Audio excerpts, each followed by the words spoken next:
आहोत आज एक घोडबंदर किल्ल्याला. ही आमची कंपनी. किल्ला हा शब्द चुकीचा आहे ह्याला. ही ॲक्च्युली गडी आहे. पूर्वीच्या इतिहासामध्ये जो रेकॉर्ड लिहिला गेला आहे त्याच्यानुसार ही गडी आहे.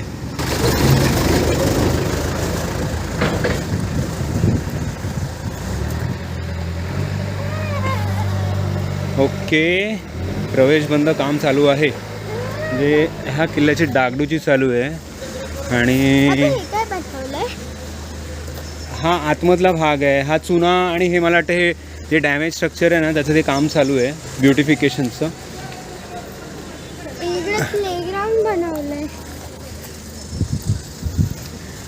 ही जुनं स्ट्रक्चर आहे आणि हे नवीन स्ट्रक्चर आहे. मोबाईल आहे. ही जी डेव्हलपमेंट केली गेली आहे ती आताची केलेली डेव्हलपमेंट आहे. आणि तो वरचा आहे तो बुरुज आहे. तो मधला बोर्ड बरोबर लिहिला गेला आहे.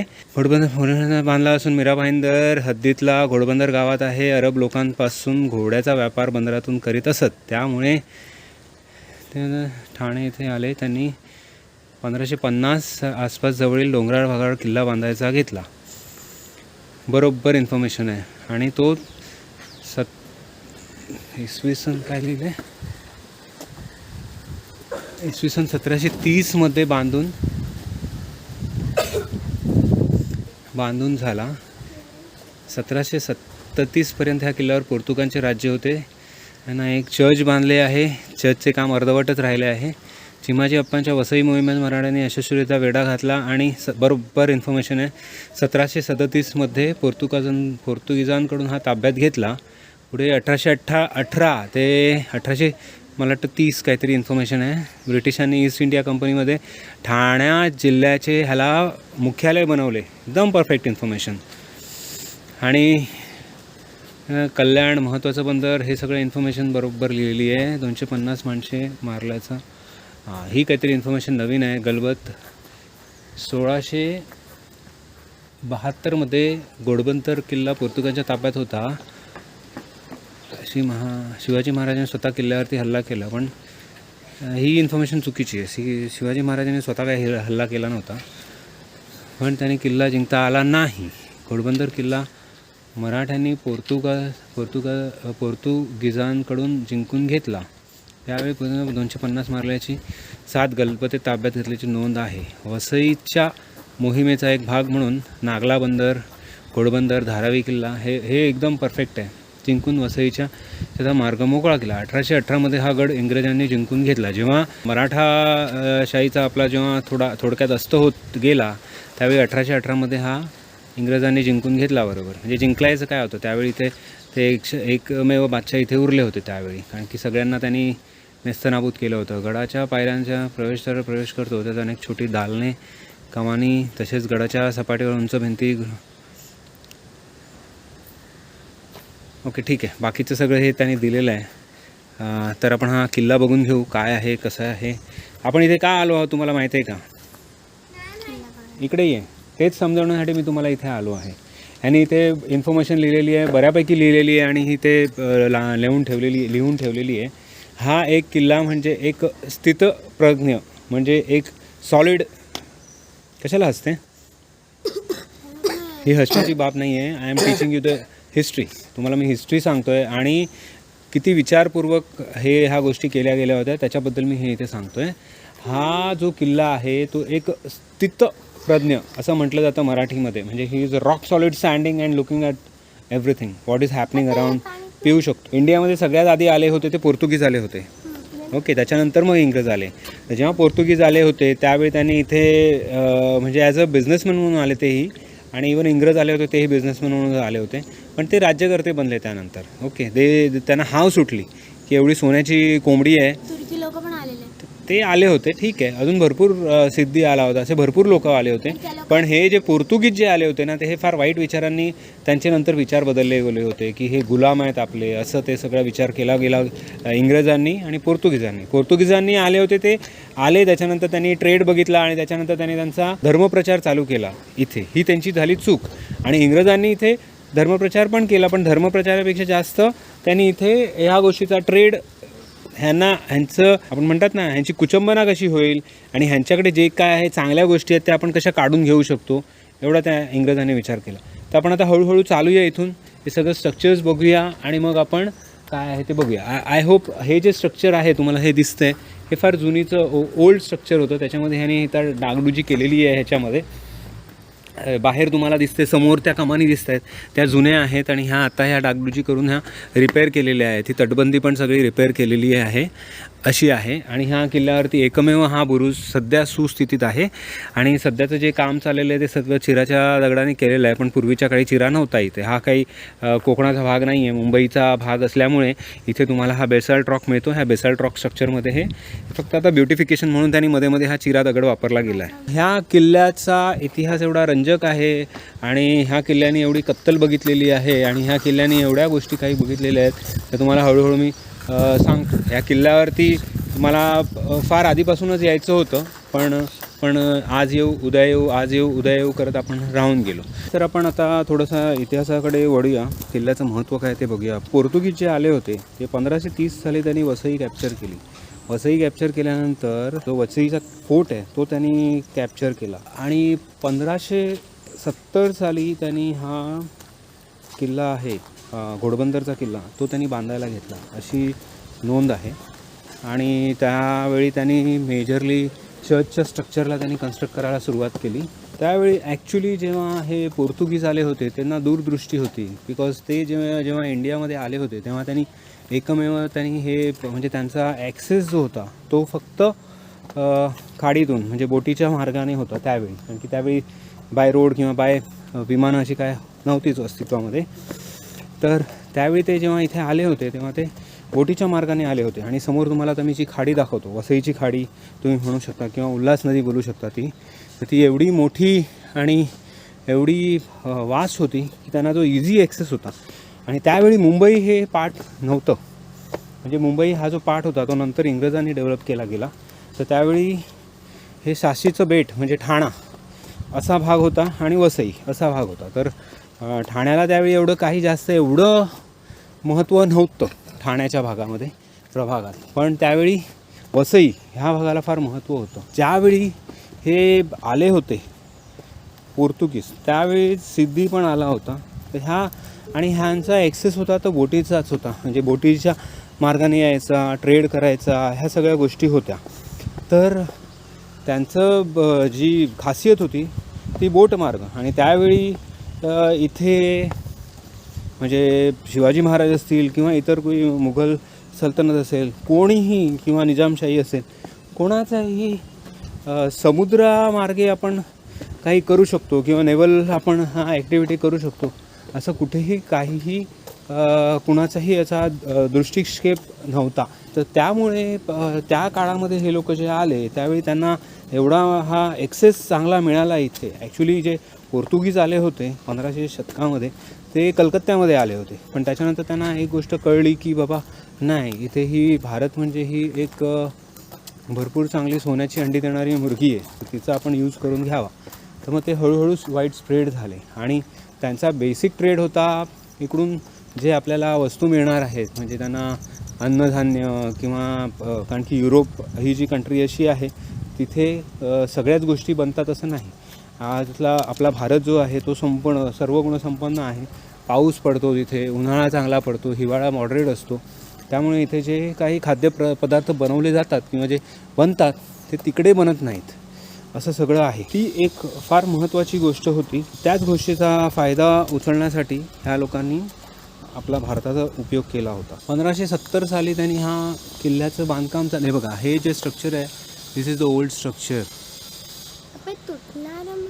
हे तुटलेलंच आहे, डागडुजी झालेली आहे, त्याची वरती झाडं पानं सगळी रुजलेली आहेत. आणि वरती बघा ही खासियत आहे, हे जे स्ट्रक्चर तुम्हाला दिसतंय ना ही खासियत आहे. हे असं त्यावेळी म्हणजे इंडियन ह्याच्यामध्ये पण होतं हे, पण हे असे हे बुरुज बांधणं हे काहीतरी वेगळीच कन्स्ट्रक्शन स्टाईल त्यांची होती. तर ही जुन्या पद्धतीचं बांधकाम आहे. हे बघा ही जी गोष्ट आहे हा मिक्सर आहे. हा मॉडर्न टाईपचा मिक्सर नाही, हा जुना मिक्सर आहे. म्हणजे चुन्याची निवळी मिक्स करायला, पण आता मला वाटतं हे मोटार मिक्स करतायत. हे चुकीची पद्धत आहे, हा चुकीचा मिक्सर चुकीच्या ठिकाणी वापरत आहेत. हा जो मिक्सर आहे तो चुन्याची निवळी बनवण्यासाठी हा मिक्सर बनवला गेला आहे. पण हा एक रोलर आहे, ह्याच्या आतमध्ये चुना टाकला जातो. हे बघा चुना तिथे भिजवला आहे मला असं वाटतं हा रेती, सिमेंट आणि चुना असं मिक्स करून हे दगडाचं बांधकाम करतायत असं माझा अंदाज आहे. कारण की जे काही इथे स्ट्रक्चर दिसतंय हे रोलर आहेत, ह्याच्यामध्ये चुना भरडला जातो चांगल्या प्रकारे. पूर्वीच्या काळीही असंच काहीतरी स्ट्रक्चर आपण वापरले होते जेव्हा आपण ह्या चुन्याचं काम करायचो. पूर्वीच्या काळी चुना वापरायचो, त्याच्यानंतर लोखंड वापरायचो, जस्त वापरायचो आणि ह्याचा वापर करायचा. हा चुना आहे, चुना भिजत टाकलेला आहे. 1 2 3 आणि 4 आणि इथेही त्याची घाण आहे. हा तर ह्याच्यामध्ये ते मिक्स करणार आणि वा सुंदर जागा आहे ही. इथून आतमध्ये एंट्रन्स अतिशय सुंदर प्रकारे हे बनवलं गेलेलं आहे इथे. वा वा वा वा मस्तच. मला वाटतं हा चुन्याचा मुलामा दिलेला गेला आहे, एकदम रगेड एकदम असा आहे, म्हणजे मस्तच वाटतंय. तर त्या काळामध्ये ह्या जागेचं एवढं महत्त्व होतं हे शिवाजी महाराजांनी हेरलं आणि त्यानंतर शिवाजी महाराजांनी भारी दहशत होती ती संपुष्टात आणण्यासाठी शिवाजी महाराजांना हे लक्षात आलं की हा जो काही त्यांचा ट्रेड चालला आहे त्याला वचक देणं गरजेचं आहे. आणि त्यावेळी त्यांनी 1657मध्ये कल्याण आणि भिवंडी हा जो काही जागा होती ती त्यांनी कॅप्चर केली. त्याच्यावरती त्यांनी कॅप्चर करायला सुरुवात केली. आता ते समोर तिकडे कसलं स्ट्रक्चर आहे, मला वाटतं चर्च की एक काहीतरी असेल, मग ते चर्च तरी असेल, मग तिथे जाऊन बघू आपण जाता येतं आहे की नाही ते आपल्याला.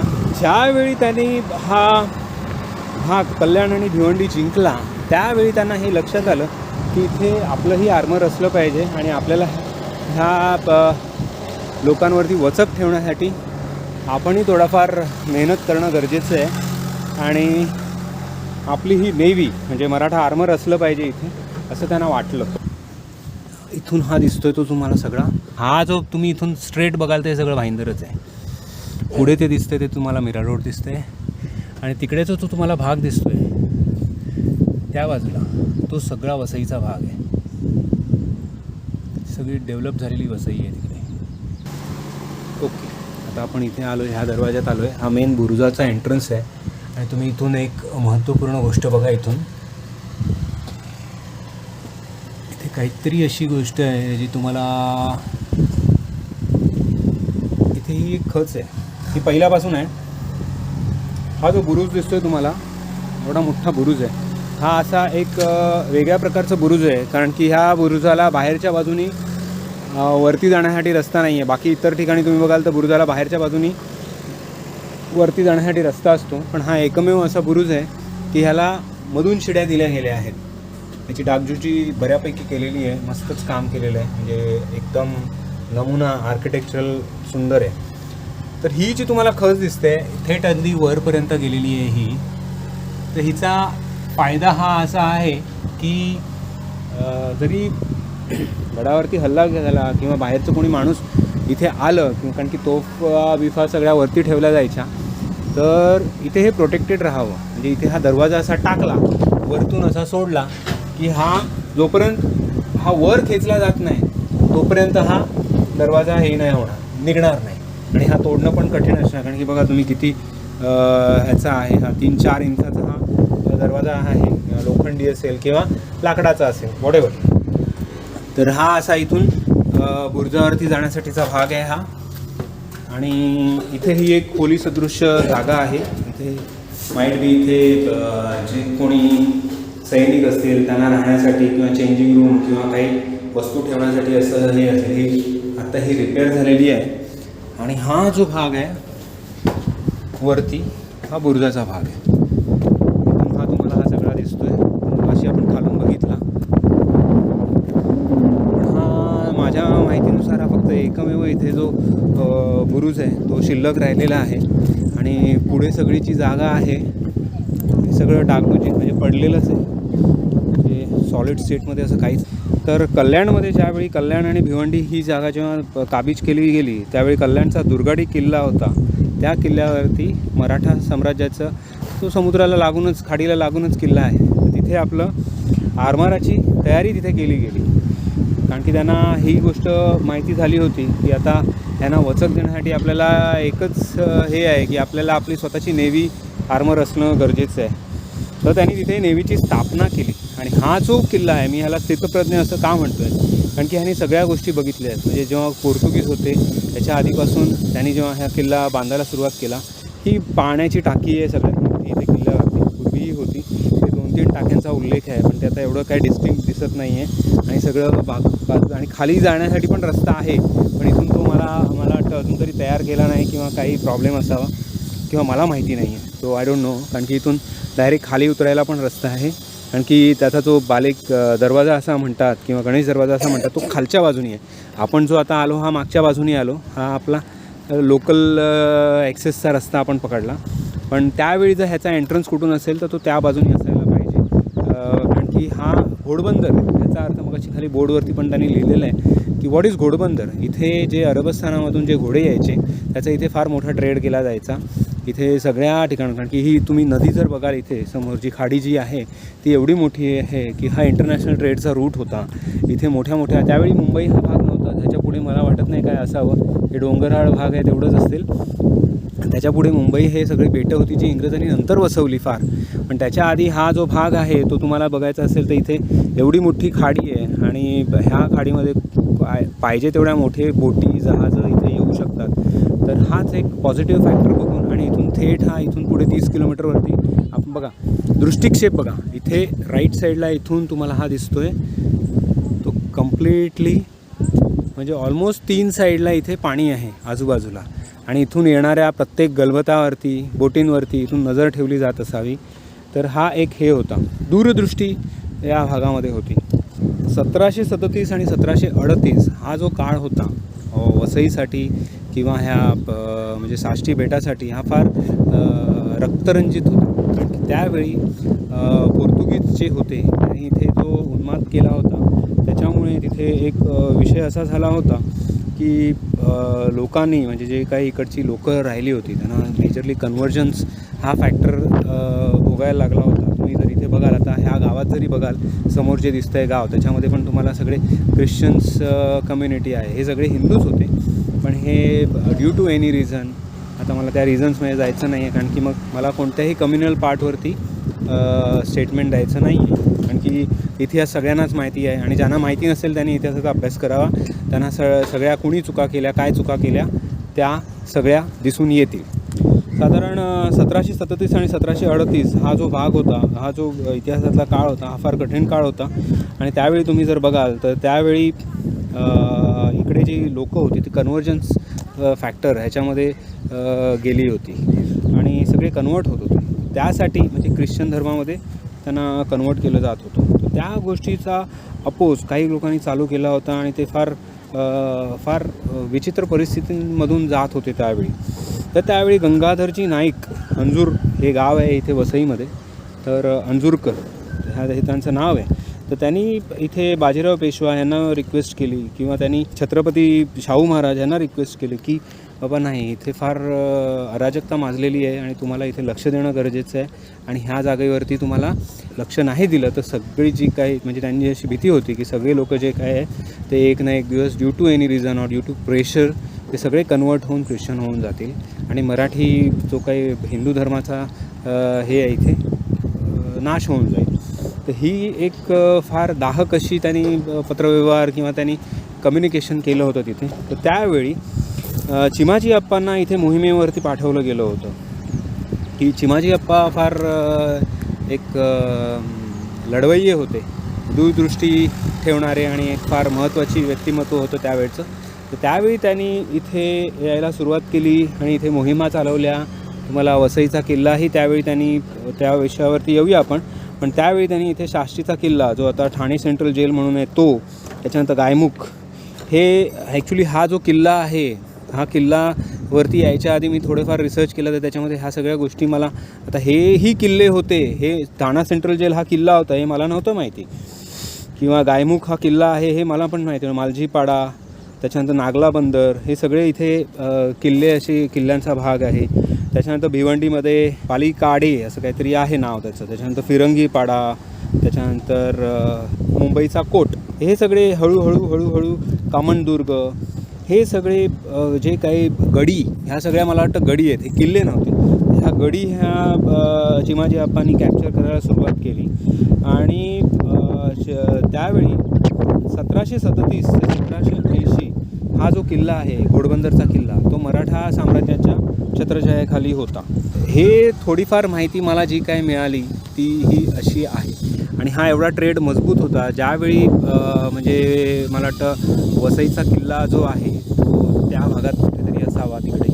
तर तो वसईचा किल्ल्यावरती जेव्हा अटॅक केलं गेलं त्यावेळी म्हणजे इकडचा जो त्यांचा प्रभाव होता पोर्तुगीजांचा तो कमी करण्यासाठी आजूबाजूचा एरिया कॅप्चर करायला सुरुवात केली गेली होती की हळूहळू कारण की डायरेक्टली नेव्ही हा जो प्रकार होता तो मराठ्यांसाठी नवीन होता आणि त्याच्यावरती त्यांचं जे काही वर्चस्व होतं त्याला तोडणं किंवा त्यांच्याकडे तोफा होत्या बंदुका होत्या हे सगळं आपल्याकडे त्यावेळी नवीन होतं. ह्या गोष्टींना आपल्याकडे त्यावेळी नॉलेज एवढं जास्त नव्हतं किंवा टेक्नॉलॉजी आपल्याकडे नव्हती. तर ह्या गोष्टींसाठी त्यांनी हळूहळू जे काही वर्चस्व होतं पोर्तुगीजांचं ते कमी करण्यासाठी आजूबाजूचा एरिया हळूहळू कॅप्चर केला आणि सगळ्यात शेवटी त्यांनी वसईचा किल्ला कॅप्चर केला.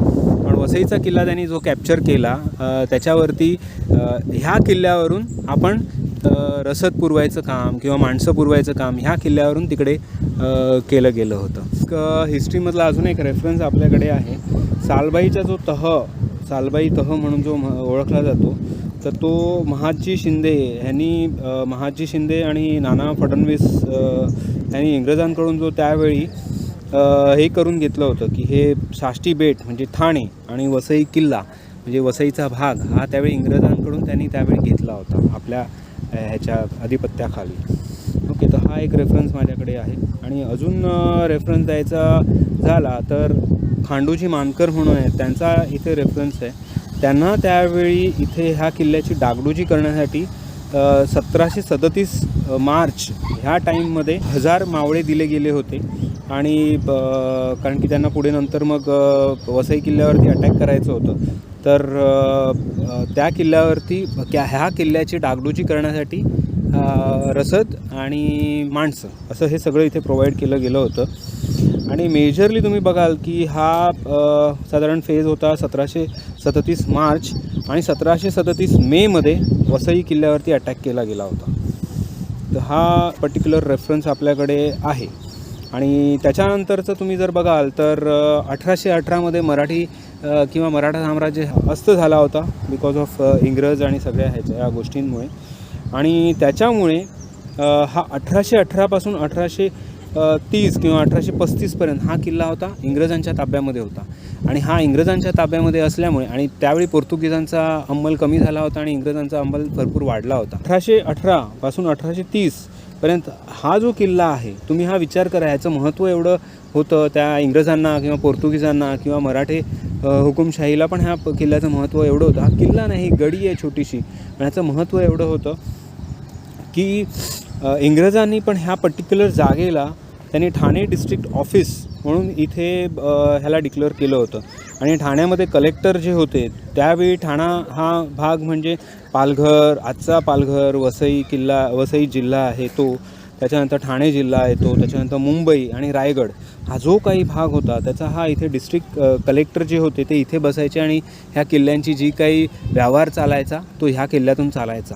तर एवढं महत्त्व ह्या जागेला होतं त्यावेळी. आणि ह्याचा रेफरन्स आपल्याला भेटलेला आहे तो आहे ठाणा जिल्हा गॅझेटियरमध्ये ह्याची नोंद केलेली म्हणजे जे आपण म्हणतो दप्तरी नोंद आहे त्या सगळ्या गोष्टींच्या नोंदी. आणि ही जी काही मला जी काही इन्फॉर्मेशन मिळालेली आहे आज ही सगळी मी नोंदीतूनच मिळवलेली आहे आणि मी ही या व्हिडिओमार्फत तुम्हाला प्रोव्हाइड करत आहे. ॲक्च्युली हा जो किल्ला आहे हा फार जुना आहे आणि म्हणजे दुर्लक्षित आहे. मला एक गोष्ट सांगावीशी वाटते की आज हा जो किल्ला आहे हा फार म्हणजे एका अननोन असा किल्ला आहे. कारण की मी जेव्हा ह्या किल्ल्याबद्दल इन्फॉर्मेशन फाइंड आउट करत होतो त्यावेळी मला हा फार डिफिकल्टी झाली की ह्याच्याबद्दल काही इन्फॉर्मेशन नाही आहे. पण हा इतिहासामधला एक मी स्थितप्रज्ञ हा एक शब्द वापरलेला आहे. तर हा रिअली तशा प्रकारचा किल्ला आहे कारण की ह्यानी इथून ह्याच खाडीतून आपली मराठी जे नेव्हल फोर्स होतं ते इथून जाताना त्यांनी प्रत्यक्षपणे पाहिलेलं आहे. त्याची ही साक्ष देतो हा किल्ला. कारण की त्यावेळी जर कल्याणमध्ये जर दुगाडी किल्ल्यावरती जर नेव्हल फोर्स आपला स्थापन केला गेला होता आणि तिथून आपल्या नेव्हल ह्याची सुरुवात झाली होती तर तिकडून ज्या बोटी निघाल्या असतील त्या इथूनच पास झाले असतील त्या काळांमध्ये. तर ही फार एक महत्त्वाची बाब आहे आणि जी लोकांना माहिती नाही आहे. आज जे नवीन जनरेशन आहे, कॉलेजमधली पोरं आहेत, ते फार रायगडवरती जातात. सगळे फार महत्त्वाचे किल्ले आहेत, पण अशा ठिकाणी लोणावळ्यामध्ये कोरीगड ह्या अशा वेगवेगळ्या ठिकाणी जातात आणि नंतर काही ॲक्सिडेंट करून घेतात किंवा गर्दी करून घेतात. आज तुम्ही इथे बघाल माझ्या बॅकग्राऊंडमध्ये तिथं कोणच नाही आहे. ह्या किल्ल्यामध्ये म्हणजे मला वाटतं मुंबईमध्ये अर्ध्या लोकांना ह्या किल्ल्याबद्दल माहिती नसेल. ह्या किल्ल्यामध्ये पूर्वीचा एवढा इम्पॉर्टन्स आहे की इथे घोडे बाजार होता, हा एक फार महत्त्वाचा होता. इथे पूर्वीच्या काळी तुम्ही जर बघायला जाल तर तुम्हाला भाईंदरचा घोडबंदर आणि जो नालासोपारा जो एरिया आहे तो इंटरनॅशनल ट्रेडसाठी हे दोन मुंबईच्या आजूबाजूचे आहेत. त्याच्यानंतर मग पुढे तुम्हाला पोरबंदर आणि पुढे सगळं ते सुरत बिरत ती दुसरी गोष्ट आहे. पण महाराष्ट्रामध्ये इंग्रज पोर्तुगीज जे काही ट्रेड चालवायचे ते ह्या रूटनी चालवायचे. मुंबई हे नंतर डेव्हलप केलं गेलं. तर मी तुम्हाला जरूर सांगेन की इथे ह्या भागाला येऊन भेटा. हा काही जास्त लांब नाही आहे जागा. ही जागा आहे आपल्या मुंबईपासून हार्डली म्हणजे दहिसरपासून साधारण 7-8 किलोमीटरवरती आहे. बाय रोड तुम्ही येऊ शकता. इथून तुम्हाला हा जो दिसतात ह्या बिल्डिंग दिसतात त्याच्यासमोर आपला वेस्टर्न एक्सप्रेस हायवे आहे किंवा भाईंदर स्टेशन ह्या बाजूला आहे. भाईंदर स्टेशनपासून बस सर्व्हिस इथे अवेलेबल आहे. तर तुम्ही मीरा भाईंदर बस ज्या बसेस आहेत त्यांचा उपयोग करून ह्या जागी येऊ शकता आणि हा किल्ला बघू शकता. एक 1 डे शॉर्ट ट्रिप इथे तुम्ही एन्जॉय करू शकता. आणि आजूबाजूचा निसर्ग हा जो निसर्ग आहे बघा, तुम्हाला डोंगर जे दिसत आहेत ते सगळे अगदी हिरवेगार डोंगर आहेत. एवढा सुंदर इकडचा मी इकडचा 360 व्ह्यू तुम्हाला दाखवतो. ह्या बुरुज आहे त्याचा, मग तुम्हाला आयडिया येईल मी कशाबद्दल आणि काय बोलतो आहे. आणि मेन म्हणजे हा किल्ला फिरण्यासाठी नाही आहे. हा किल्ल्याचं महत्त्व जे आहे ना ते आपल्या सगळ्यांना कळलं पाहिजे, लहान मुलांना कळलं पाहिजे. जस्ट किल्ला आला आणि फिरलो आणि मजा केली, फोटो काढले आणि रिटर्न गेलो घरी, that should not be the intention. पूर्वीच्या काळी ह्या किल्ल्यांचं काय महत्त्व होतं, पूर्वीच्या काळी लोकांचा कम्यूट कसा होता, किती दूरदृष्टी ठेवली जायची, त्यांनी लिंक केलेले आहेत. हे जर आज कुठच्याही मला वाटतं मॅपवरती हे किल्ले लिंक नाही आहेत, पण हे जे किल्ले तुम्ही बघाल तर हे सगळे जिओग्राफिकली त्यांनी इम्पॉर्टंट पॉईंटवरती त्यांनी बरोबर त्या एरियावरती वचक ठेवण्यासाठी हे किल्ले बनवले गेले होते.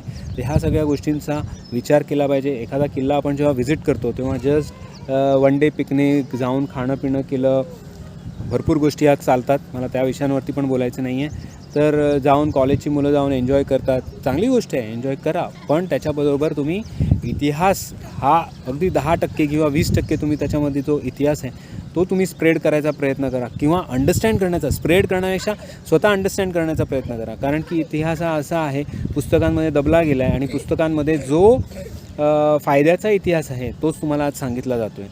आज काही लोक ओरडून सांगत आहेत हिस्ट्रीमध्ये काय घडलेलं आहे, तर तुम्ही उरकून बघा जरा की ते काय बोलत आहेत, ते कशाबद्दल बोलत आहेत, आणि त्याच्यानंतर तुम्हाला ह्याचा महत्त्व कळेल की आपला इतिहास काय होता आणि आज पुस्तकांमध्ये जो छापला गेला इतिहास तो काय आहे. तो पुस्तकांमध्ये जो छापला गेलेला आहे तो इतिहास नाही आहे, तो खरा इतिहास नाही आहे. आज जे राजकारणी जो काही इतिहास चालवत आहेत किंवा जो सांगितला जात आहेत आणि ह्याच्या शब्दा त्याच्या शब्दा घेतल्या जातात, हा सगळा बोगसपणा आहे. तर हा माझा जो व्हिडिओ आहे तो राजकारण्यांसाठी नाही आहे. हा जो जे खरे इतिहासाचे संशोधन करायचं आहे किंवा अभ्यास करायचा आहे किंवा काय घडलं ह्या गोष्टी फाइंड आउट करायच्या आणि ते किती महान होते त्या काळामध्ये. हे आज आपण गाडीमध्ये पेट्रोल टाकतो, गाड्या घेऊन येतो, फिरून येतो, पटकन इथे एक्सेस होतो.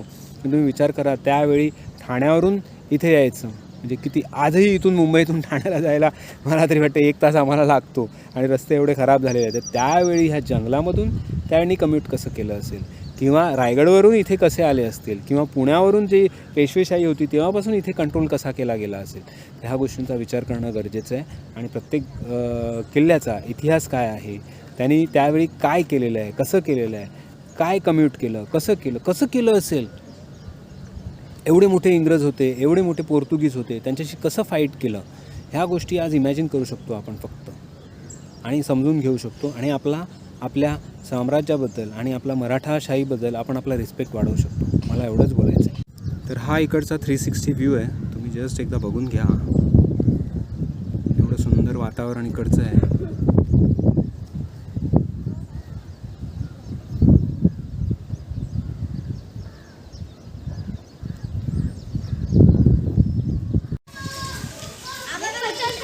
गाईज हे जे झाड आहे हे तुम्हाला हिस्ट्रीची एक हे देते, आठवण करून देते.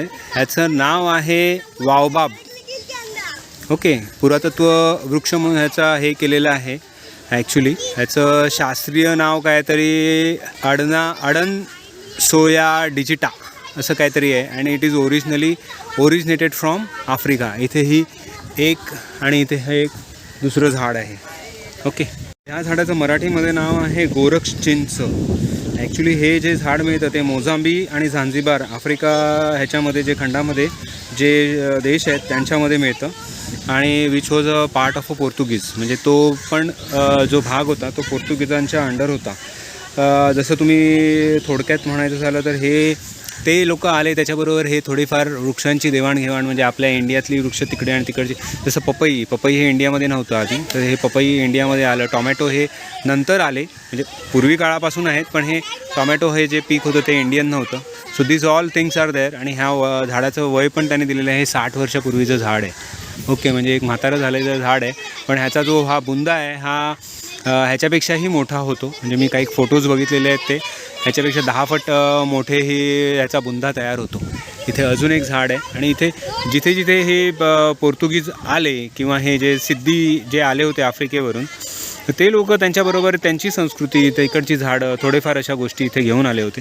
तर ह्याचे इथे एक प्रूफ आहे. आपण जिथून आलो तिथून आता शेवटच्या एंडला इथे आलो. हे झाड भेटलं आपल्याला, फार हिस्टॉरिकल झाड आहे. आणि तिथून मग हा बघा, वरतून मला गडावरून हा दृष्टिक्षेप असा तुम्हाला दाखवता आला नाही, पण इथून तुम्हाला मी हे दाखवू शकतो. एवढा चांगला व्ह्यू इथे दिसतो खाडीचा.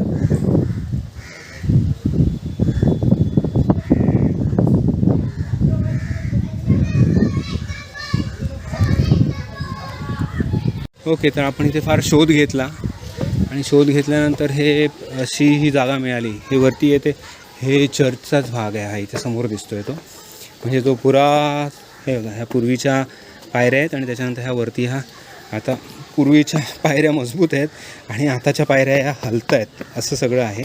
असो, जाऊ दे. तर पुरातत्व विभागाने मला वाटतं इथे थोडंफार काम केलेलं आहे. तर मला तरी वाटतं हा सगळा भाग घोडबंदर किल्ल्याचा असावा आणि त्याच्यानंतर मग ॲज युज्युअल गावकरी येऊन राहतात तसं हे सगळं इथे राहिलेले आहेत. आणि मग किल्ला नाहीसा होतो. तरी पण थोडाफार जी काही तटबंदी इथे दिसते ती बऱ्यापैकी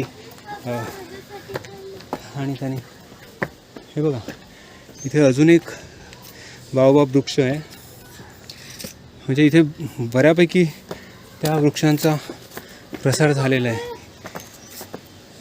झाडावरती माकडं आणि इथे एक स्ट्रक्चर आहे. मला वाटतं हे काय आहे माहिती नाही. Toilets, I don't know what it is. Let's see. आपण आल्यानंतर थोडीशी गावामध्ये विचारपूस केल्यानंतर आपल्याला हे कळलं की इथे हे चर्चचं स्ट्रक्चर पण आहे. आधी मला हे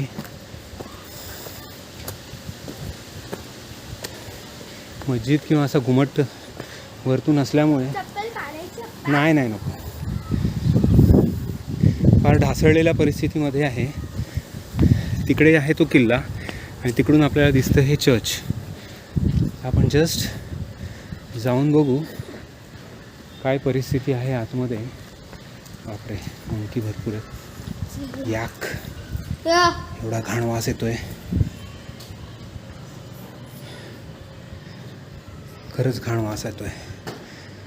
हे आहे स्ट्रक्चर असं. तेच थांबा बाजूला.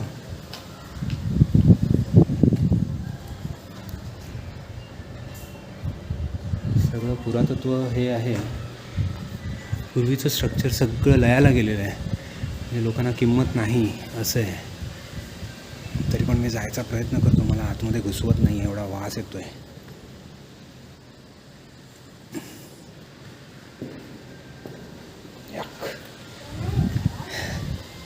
मी इथे आलो पण एक आतमध्ये विचित्र असा दर्भ किंवा गंध असा पसरलेला आहे. आय डोंट नो काय आहे तो. एवढं ओपन स्ट्रक्चर असून पण आतमध्ये जो गंध आहे, एवढं घाण वास येतो आहे. काय पेटवी आतमध्ये झालेली आहे असं सगळं आहे हे structure. It's very very distressful. फक्त वरती थोडंफार शाबूत राहिलं आहे, खाली काही शाबूत नाही आहे. ठीक आहे, चलो. तर मग आपण आतमध्ये न जाता इथून बाहेर निघालेलं बरं. चल, लोकांना इथे विचारलं की हे असं काळं काळं का झालं आहे, तर इथे ह्या भागामध्ये शूटिंग केली गेली. सुनील शेट्टीचं काहीतरी शूटिंग होतं इथे. मला वाटतं हे इलेक्ट्रिसिटी त्याचंच इथे कनेक्शन्स आहेत, इथे फिरवलेले. इथे काहीतरी सेट लावला होता शूटिंगसाठी, तर त्याच्यामुळे हे सगळं काळं काळं केलेलं आहे. मला नाही माहिती हे पुरातत्व विभागाने परमिशन कशी दिली ह्या गोष्टीसाठी ती. आणि दुसरी गोष्ट, इथे जो दर्भ सुटलेला आहे, सगळा घाण वास येतो आहे, तो तुम्हाला घाण वास वटवाघुळांमुळे येतो आहे असं त्यांचं मत आहे इथे. पण आतमध्ये रिअली मला जायला आवडलं असतं, कारण की जे स्ट्रक्चर आहे आणि जे डिझाईन केलेलं आहे ते फार युनिक पोर्तुगीज स्टाईलचं आहे सगळं. पण इथे डागडुजी न केल्यामुळे वाट लावली गेली आहे. असो, तर आपण इथून आता निघूया. असतील आतमध्ये, माहिती नाही, आतमध्ये जायला पण मिळत नाही मला, एवढं ते हे आहे. चलो, तर मग आपण आता आपला टाटा बाय बाय आणि पॅकअप करूया. आरू, कसं वाटलं? काहीतरी वेगळंच आहे ना हे आपण आज बघितलं ते. एवढ्या मुंबईच्या जवळ असून पण काहीतरी वेगळं दिसलं. आणि समोरच ते बाओबाबचं झाड आहे आणि ह्या बाजूला पण बाओबाबची झाडं आहेत सगळी. चला तर मग टाटा bye bye and keep watching our channel.